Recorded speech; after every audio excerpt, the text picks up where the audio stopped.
চট্টগ্রামে অগ্নিকাণ্ডে অবশেষে নেমে এলো আল্লাহর রহমতের বৃষ্টি। এই মুহূর্তে চট্টগ্রামে হচ্ছে ঝুম বৃষ্টি, যেখানে ফায়ার সার্ভিস ঘন্টার পর ঘন্টা চেষ্টা করেও আগুন নিয়ন্ত্রণে আনতে পারছিল না, সেখানে হঠাৎই আকাশ মেঘে ঢেকে যায় আর নেমে আসে এক অপার রহমতের বৃষ্টি। চট্টগ্রাম রপ্তানি প্রক্রিয়াকরণ অঞ্চলের সিইপিজেড একটি 9তলা ভবনে ভয়াবহ আগুন লাগে দুপুরে। আগুনের তীব্রতা এতটাই ছিল যে ভবনের দেয়াল পর্যন্ত ফেটে যায়।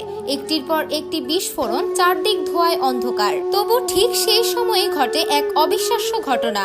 আকাশ কালো হয়ে এলো, শুরু হলো মুষলধারে বৃষ্টি। ফায়ার সার্ভিসের কর্মীরাও যেন স্বস্তির নিঃশ্বাস ফেললেন, কারণ এই বৃষ্টি তাদের পাশে দাঁড়িয়েছে যেন এক নীরব সহযোদ্ধা হয়ে। বৃষ্টির পানিতে আগুন পুরো নিভে না গেলেও অনেকটাই নিয়ন্ত্রণে এসেছে বলে জানিয়েছে ফায়ার সার্ভিস। অনেকে বলছেন, মানুষের শক্তি যেখানে শেষ, সেখান থেকে শুরু হয় আল্লাহর রহমত। আজকের এই দৃশ্য প্রমাণ করে আল্লাহ চাইলে এক মুহূর্তেই পরিস্থিতি বদলে দিতে পারেন। বাংলাদেশের শিল্প কারখানায় একের পর এক দুর্ঘটনা।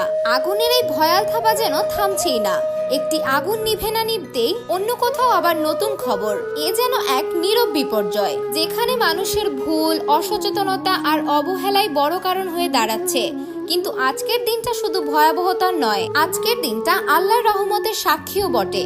যেখানে মানুষ হেরে যাচ্ছিল আগুনের সামনে, সেখানেই বৃষ্টি এসে দেখিয়ে দিল মানুষের শক্তির শেষে শুরু হয় আল্লাহর করুণা।